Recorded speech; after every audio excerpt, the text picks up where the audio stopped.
Today, we live in an age of mechanical marvels. But if we look back 2,000 years, we may be surprised by what we find.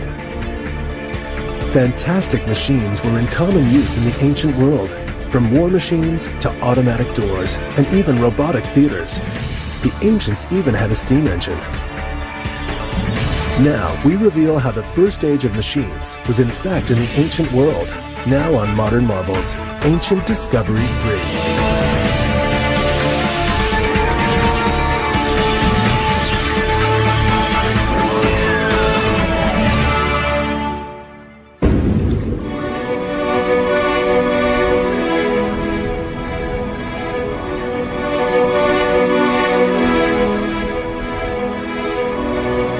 We have for centuries marveled at the world of the ancient Greeks.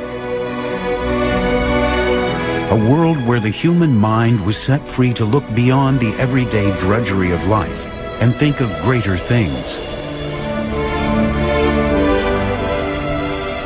A time of science, art, and philosophy, dazzling new ideas that they would export to the rest of the world.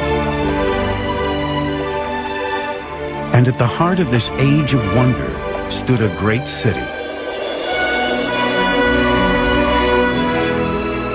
Not in Greece or Italy, but here on the coast of ancient Egypt, in a place called Alexandria.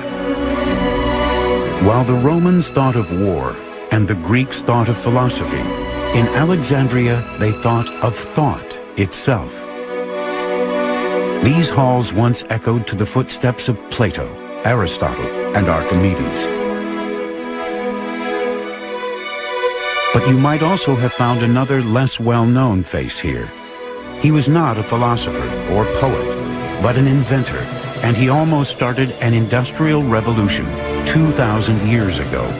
They called him Mechanos, the machine man, but we know him as Heron of Alexandria. 2,000 years before the modern day, Heron was building his own machine age and in the process creating devices that still amaze us today. Heron lived in Alexandria at a time when it was the most cosmopolitan city on Earth.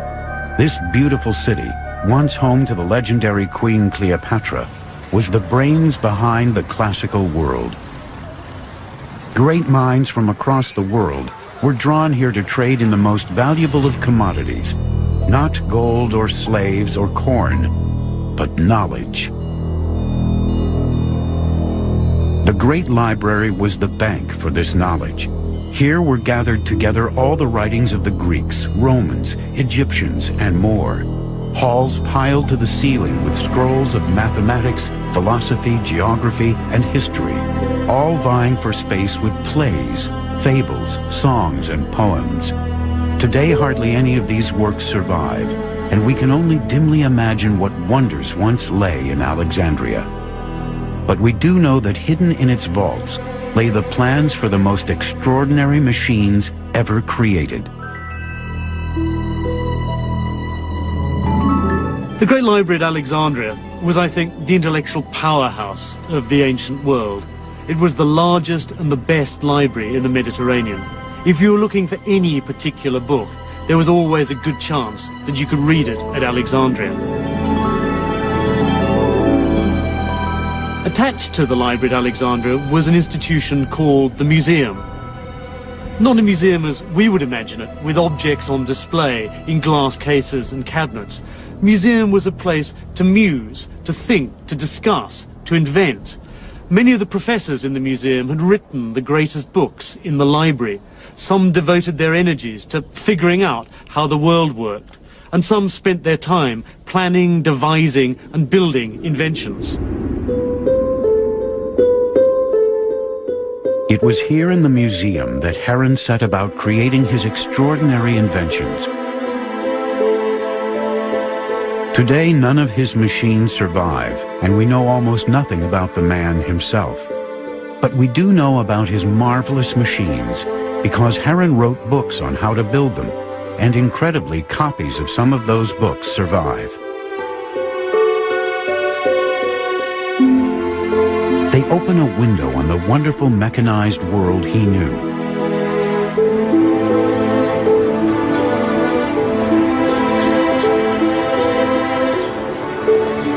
Stored in one of the modern world's great repositories of knowledge, Oxford University, it is still possible to find a copy of one of Heron's books. It is a rare document which gives a tantalizing glimpse of surprising ancient machines.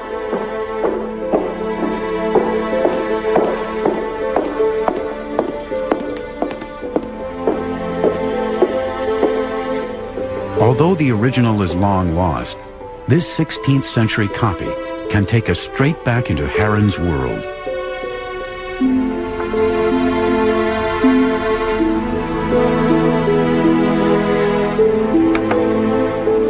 Within these pages, this master mechanic described his inventions and the sort of places you might find his robotic devices.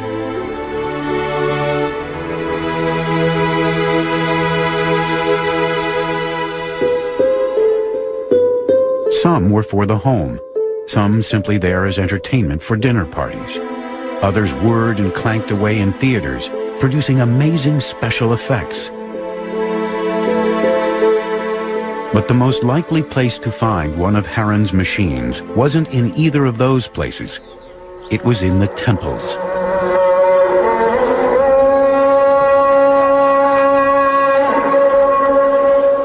Nowhere in the ancient world was more cosmopolitan than Alexandria, so nowhere had more religions all vying for attention. Today, Islam is the city's main religion, but 2,000 years ago, there were many, many more faiths to choose from. We have to think about in the ancient world that there is stiff competition between different cults.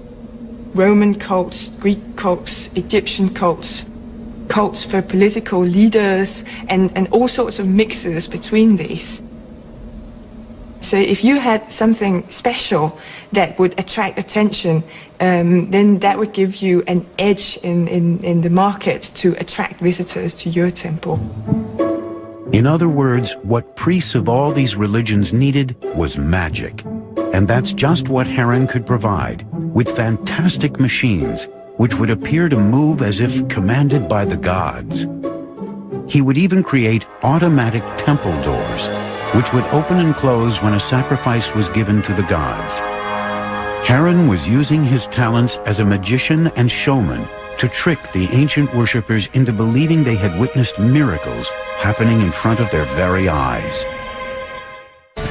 Heron is credited with inventing the steam engine during the 1st century AD, but the Greeks only used it as a novelty. Modern marvels will continue in a moment.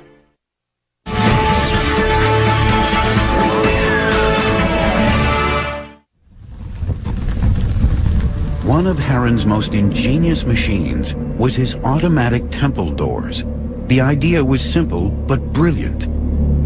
As a priest and congregation approached their temple, the doors would magically open to welcome them inside. In front of the huge closed doors of the temple, the priest would theatrically step forward and light a fire on an altar by the doors. Beneath this altar, an amazing array of pipes, containers, and weights would then swing into play, unbeknown to the expectant congregation. Water flowed unseen into buckets that counterweighted the huge doors. Above ground, the priest might now make a final offering on the fire as the heat drove the hidden mechanism below.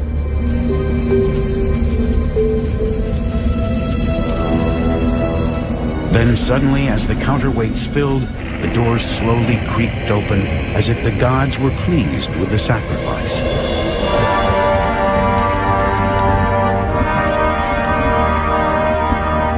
A fantastic finale was provided by the sounding of a fanfare as the mechanism blew compressed air through a trumpet. To Heron, it was simply mechanics, but to the congregation, it was a miracle.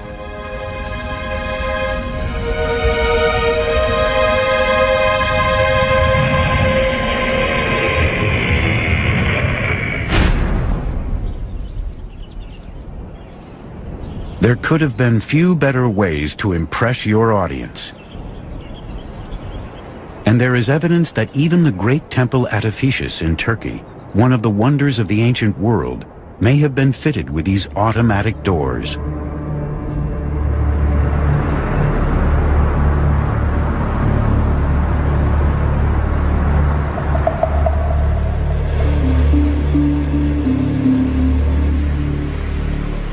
Steve Poole, a kinetic artist, is fascinated with the work of Heron and has built a scale model to show how the automatic doors actually worked. A cylinder of air is heated using fire.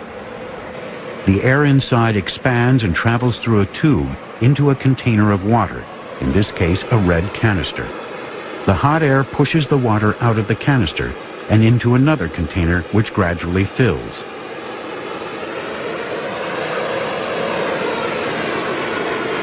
The mechanism uses a counterbalance, and when one container fills and drops, another rises, causing the doors to swing open.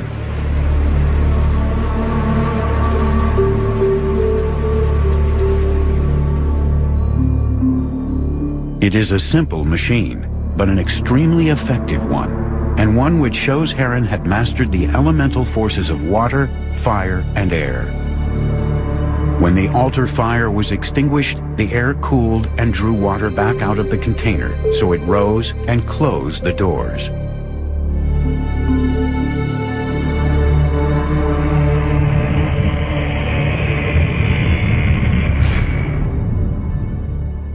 Heron invented many temple machines which included these automated moving figures, which made offerings to the temple fire when it was lit.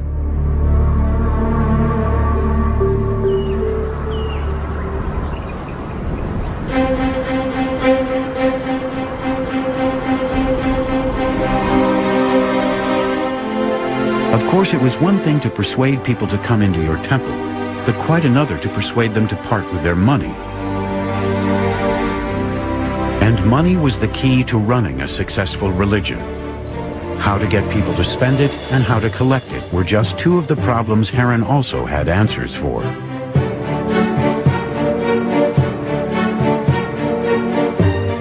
This is the first, a holy water dispenser. It was the world's first coin-operated slot machine.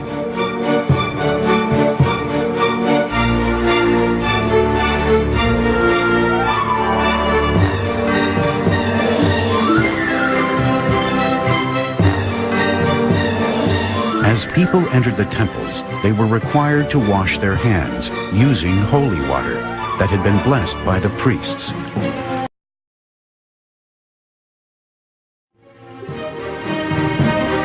Blessing and selling holy water was time-consuming for the priests, so Heron invented a machine that made their lives easier and was more efficient. When a worshiper placed a drachma coin in the top, out came a precisely measured cup full of expensive but holy water.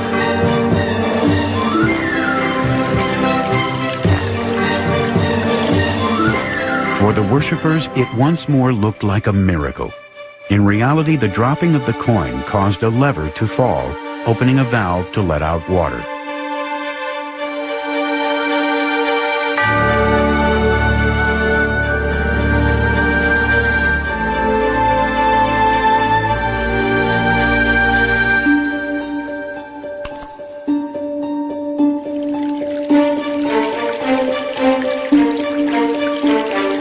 For those who could see the inside, it was simply another mechanical marvel.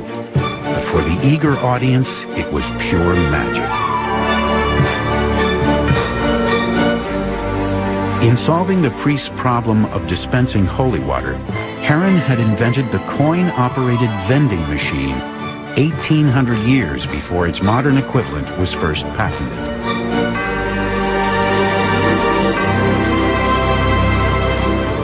Other miraculous machines may also have helped to bring in the worshippers, such as this replica in a major exhibition of ancient technology in Athens. This magical Greek device is a smart tap.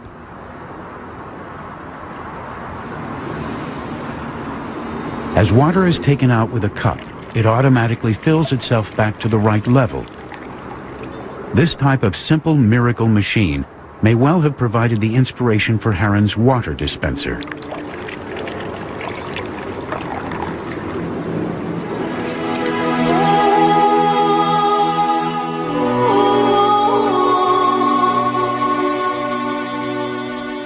It is hard to imagine today that these silent temple ruins may once have been filled with such magical machinery, performing what looked like miracles to an awestruck audience.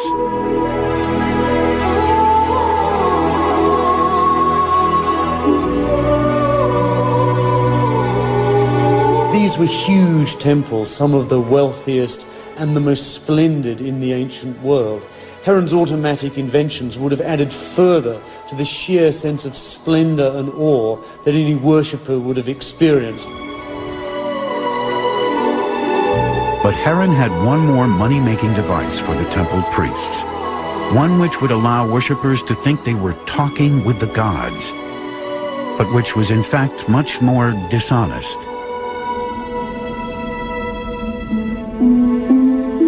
This is the Omen machine, the world's first great con job. Heron's most famous mathematical work is Proposition 1.8, which calculates the area of a triangle based on the lengths of its sides. Modern marvels will continue in a moment.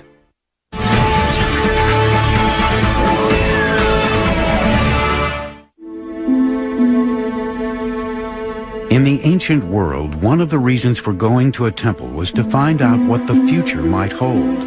And ancient peoples were happy to pay for a glimpse of things to come. For this, they would consult Heron of Alexandria's Omen machine.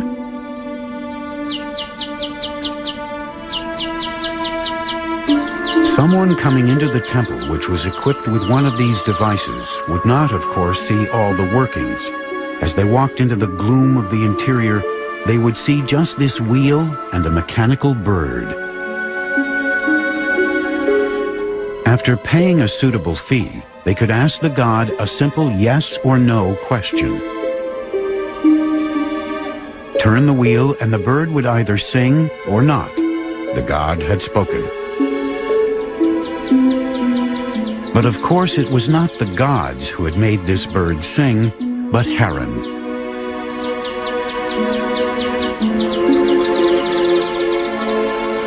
Inside the mechanism, a series of cogs, ropes, and pulleys made the bird sing when the wheel was turned. A simple cog attached to the inside of the device could then be disengaged, perhaps by a priest, to silence the bird if the other answer was required.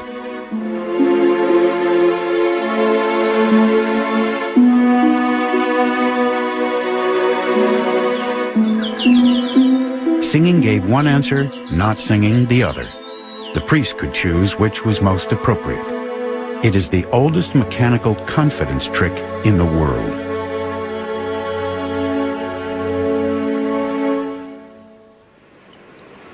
And the wonderful bird song? Just a cup attached to a warbling whistle being lowered into a tank of water.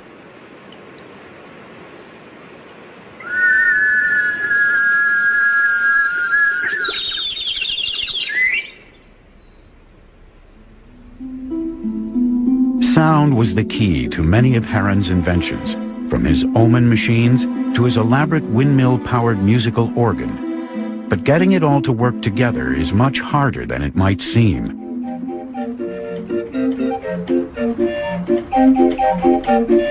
Richard Windley is an artist and musical instrument maker who has been inspired by Heron's machines, which incorporated sound movement within their design.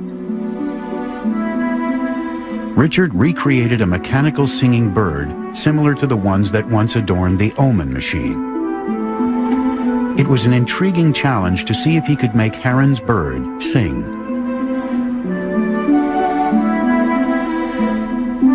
The drawings of Heron which I discovered and the writings, which are sort of fairly descriptive but rather tantalizing, give the basic outlines of how he managed to get these things working. This machine uses the siphon mechanism, the same concept which flushes modern toilets. Water is poured into the top, and when it reaches a certain point, the siphon action sucks out water at high speed. This fast-flowing water pushes the air in the pipes and forces it upwards. It causes a warbling whistle to sing and opens and closes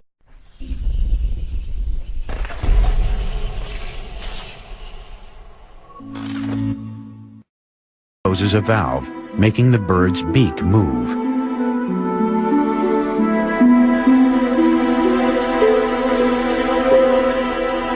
This is a very simple version with just a single bird, but if we talk about sort of whole flocks of these things, perhaps 6 or 8 or 10 of these things all being driven by water pressure, then, you know, the effect would be staggering, particularly to probably a public that were not technologically knowledgeable.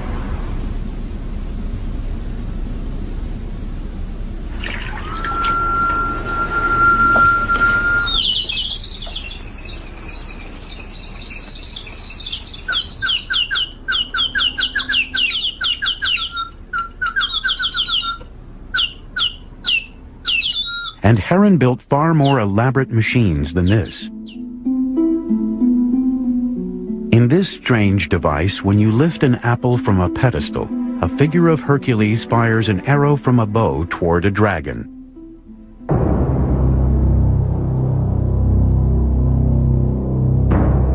One time when Heron's omen machines were in particular demand was during war, a frequent event in the ancient world. Everyone wanted to ask the gods if they or their loved ones would survive. But Heron could help with more than just omen machines. In Alexandria, he had read treatises by Archimedes, Ctesibius, and Dionysius on building war machines. Perhaps he could devise machines that would not just predict the outcome of wars, but would actually help to win them. Heron turned his prodigious mechanical mind to the art of warfare. Heron had automated doors, fountains, and musical boxes. Now he wanted to automate war. Building on the theoretical work of the great Greek mathematicians, he described automatic war machines, stronger, faster, and more fearless than the foot soldiers of the day. A deadly military technology centuries ahead of its time.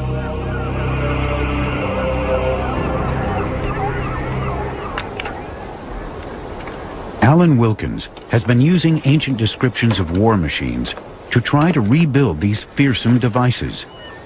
This is a Greek catapult, but it is no ordinary weapon. This is the Polybolos, the multi-shooter.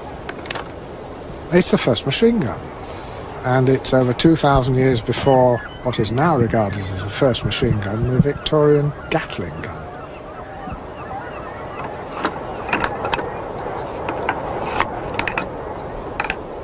This ingenious weapon had many unique features. It was one of the first uses of a chain mechanism anywhere on Earth. It could fire a bolt further and harder than any man.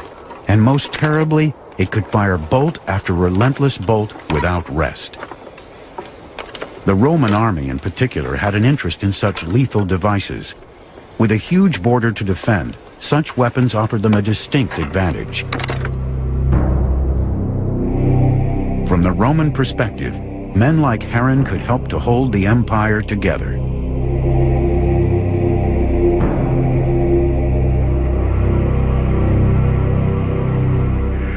Here on Trajan's column in Rome can be seen an automatic cherubalista, or hand catapult. This machine originated in Alexandria and dates from Heron's day. It may even have been devised by him. Alan Wilkins has built a working model. The device mimics the action of a traditional archer firing arrows, but with much more force. It is a primitive military robot.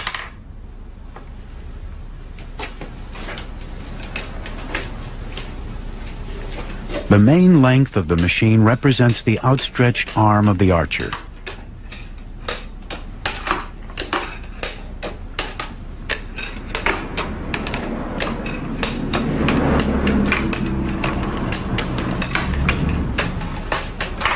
A double-handed cranking system then draws the string back, clamped between two metal hooks.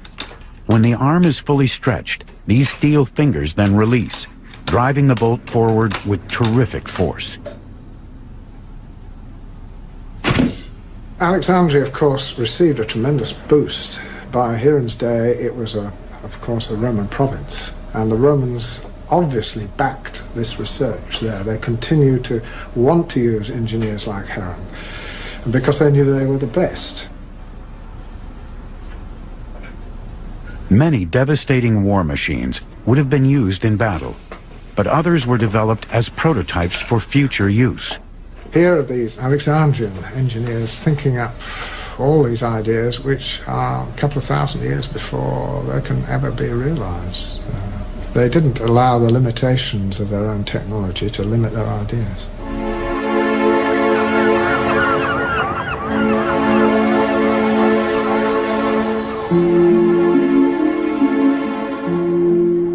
But Heron had more to offer the Alexandrians than just siege engines and miracle machines.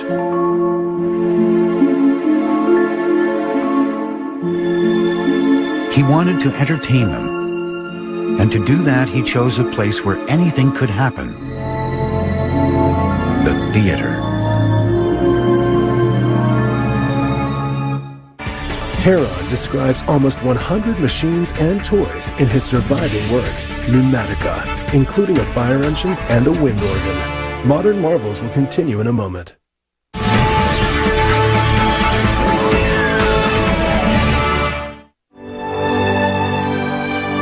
It was in the indulgent world of the theatrical arena that Heron knew his genius at creating magical machines could truly be recognized.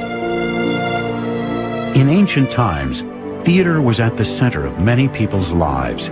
It was here that people could join together and discover new ideas and experiences. Theaters such as this vast one at Epidaurus still stand as a testament to their enduring popularity with the people of the classical world. This was as close as the ancients got to cinema, their very own field of dreams.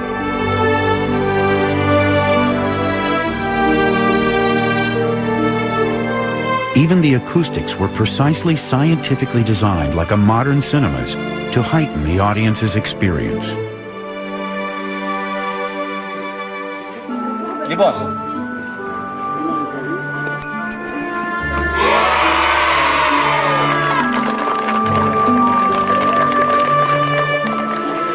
For the classical world, theater was of huge importance and had been for centuries. The audiences flocked in huge numbers to the theater, which in a sense was the form of mass communication of the day. There were elements of politics, culture, even religion played out before a mass audience. Of course, it was hugely attractive to Heron because he had a ready-made audience, an audience which was conditioned, habituated almost, one might say, to going to the theater and enjoying spectacle entertainments there.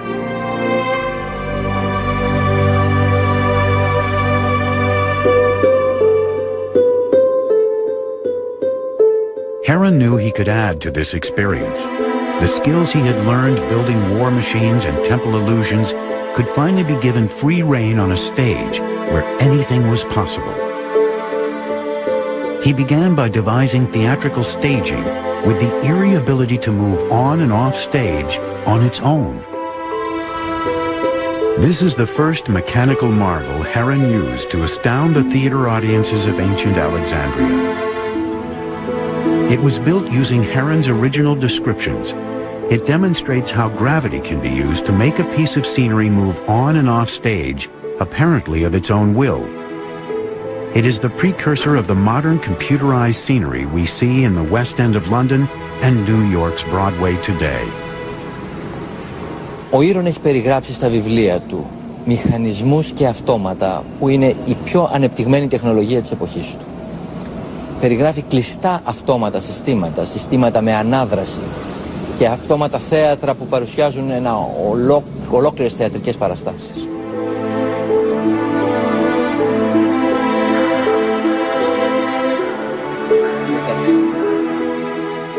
A compartment in the top of the device contained sand, and when it was released through a series of holes, it pulled down a weight.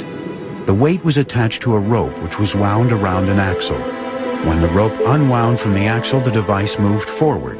When fully unwound, a lever clicked, the weight was lifted, and the device trundled back again.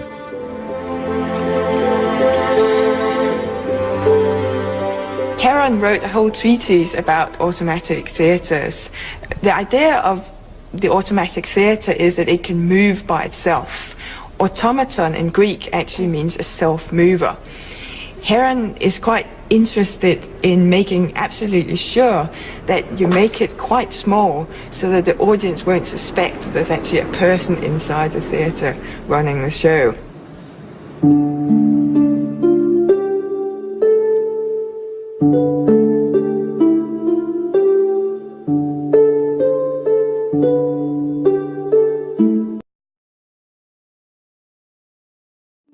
A simple spindle with pegs which made all these movements possible was in fact one of Heron's greatest inventions.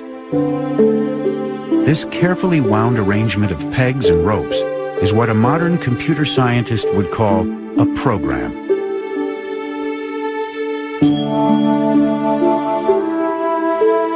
No doubt the audiences at Alexandria's theaters marveled at these moving sets for a while, but as Heron knew, audiences are always looking for something new to grab their attention. He had automated the set, but what about the actors? This would be his next bold step, to create an entirely automatic theater production, with automatic sets, actors, and effects that would run on its own for over 20 minutes.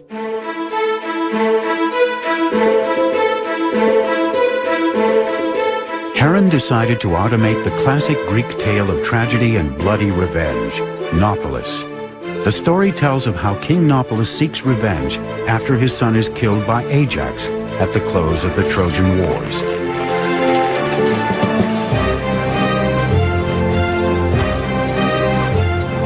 The play begins with 12 characters repairing a warship, all moving automatically.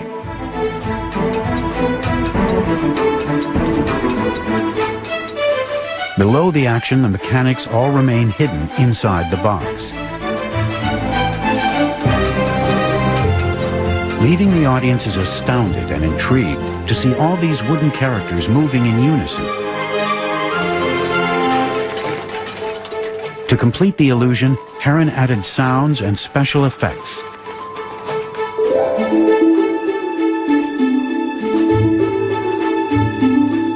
Scenes changed and backcloths dropped automatically, providing a new background for each piece of the action in turn. To prevent collisions between characters, the action all took place on different planes, which rose and fell at different times during the performance.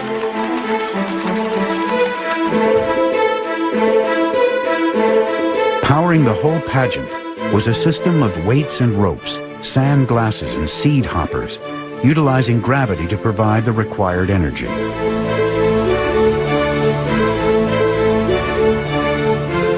The complexity of so many choreographed automatic elements was an incredible feat of engineering and ingenuity.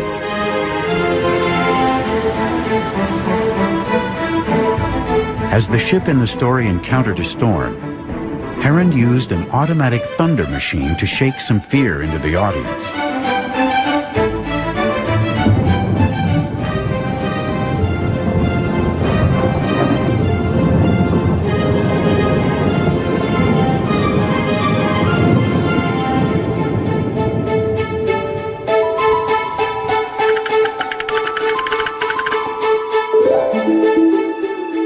The goddess Athena appears on cue to command the weather as the story reaches its climax. She causes a bolt of lightning to hit Ajax, the enemy in the story. He dies, and our hero Nauplius finally has his revenge.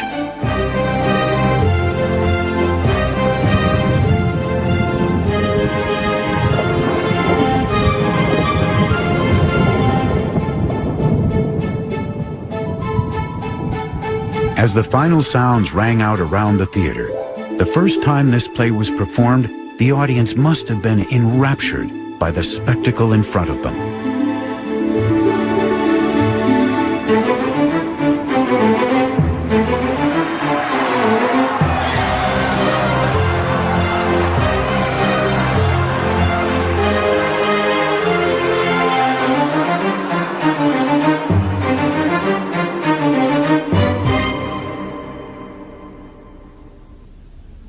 Actually making the play happen was no less miraculous than the event the audience had just witnessed.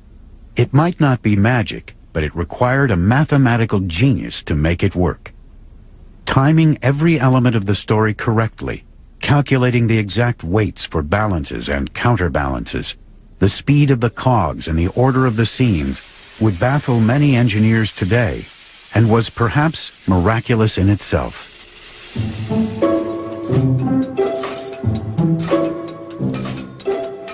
The engine which drove the whole show was this hopper.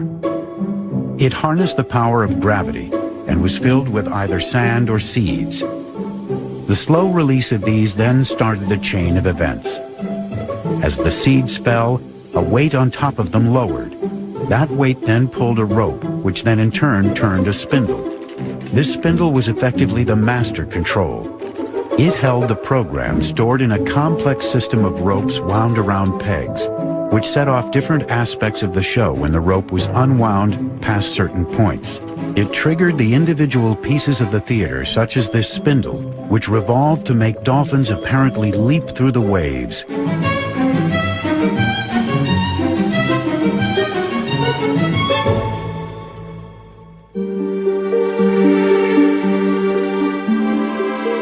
In Alexandrian theaters like this, crowds may once have gasped as roars of thunder and flashes of lightning emerged from the strange automatic theater on stage and reverberated around the auditorium.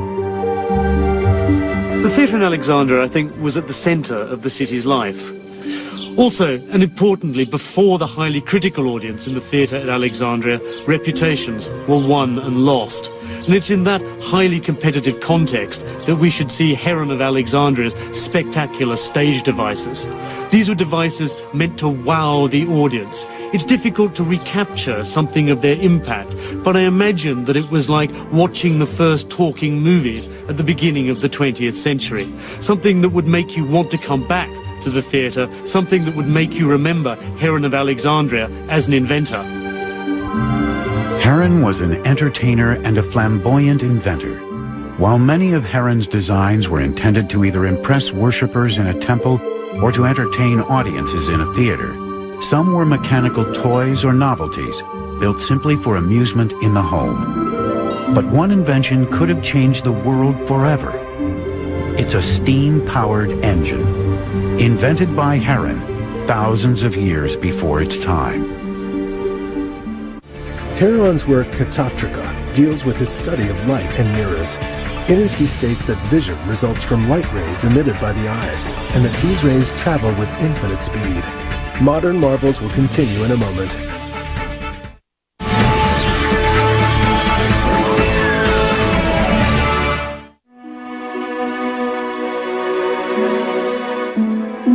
Heron had discovered the power of fire, water, and air, and finally he combined his knowledge to create steam power.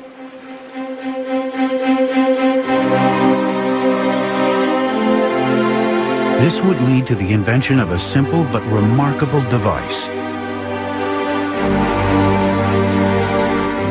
The strange machine is Heron's steam ball, the first steam turbine engine, and the fastest revolving mechanical instrument in the ancient world.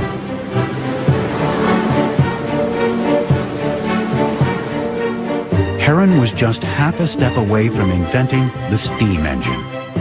He knew the principles of steam power. He had designed a revolutionary device. What might have happened if he'd taken that extra half step?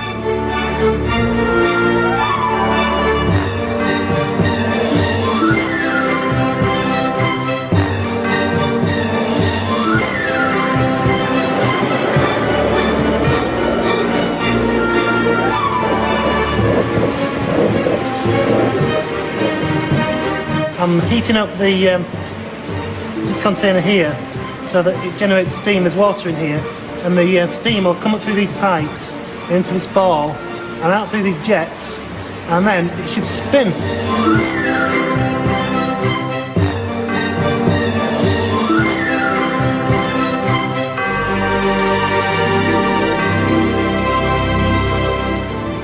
It was a sight to behold.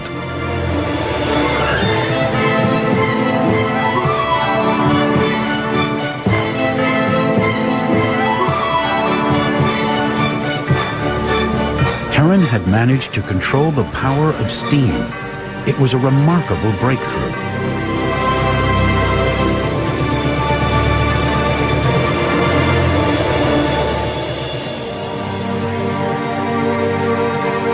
This device could perhaps have started an industrial revolution 2,000 years ago.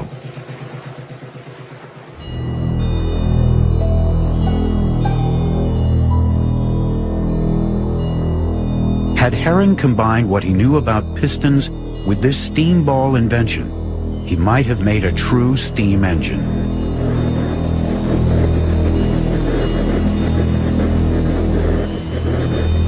The invention of the steam engine in 1721 ushered in the Industrial Revolution, bringing in its wake mass production, high-speed travel, and the birth of the age of the consumer. The modern world was forged by the steam engine. But how would the world look today if that giant leap had been taken by Heron nearly 2,000 years earlier?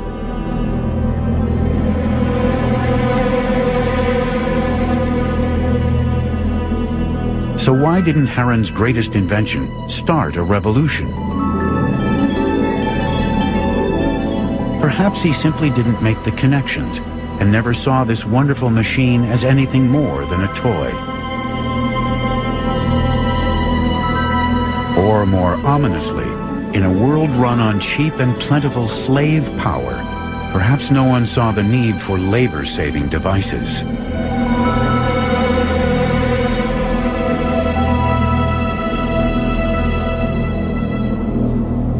It's fascinating to speculate how the world might be different today if we hadn't forgotten Heron of Alexandria and his wonderful inventions, if they'd been embraced rather than rejected by medieval scholars. If the people who'd seen the wondrous steam ball had thought of it as more than an idle curiosity or just a children's plaything. After all, it's clear from his inventions that Heron of Alexandria knew about steam mechanics and knew the basis of computer programming.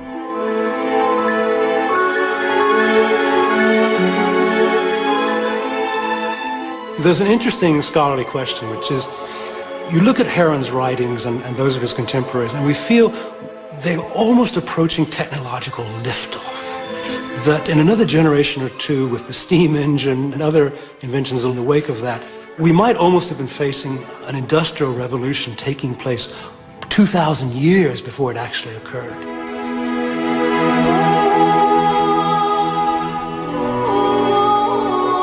We consider ourselves today at the cutting edge of technology. But in many ways, we are only just beginning to catch up with developments in the ancient world.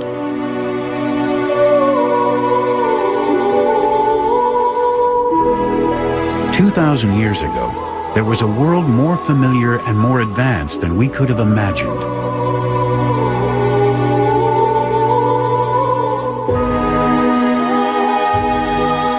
A time when mechanical machines brought wonder and magic to ancient cities. A time that has been forgotten for centuries and is only now beginning to be revealed again. What ancient discoveries still await us, and what others have been lost forever? Heron has given us just a glimpse of his amazing world.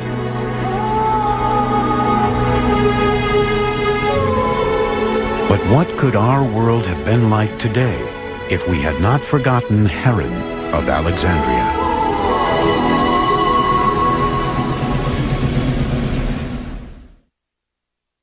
Tomorrow on the History Channel. Way back in the day, historians came up with a list of superhuman achievements, the must-sees of the ancient world. The Pyramid at Giza is the largest and oldest of all. Can you name the other 6? The 7 Wonders of the World. Tomorrow at 8 on the History Channel.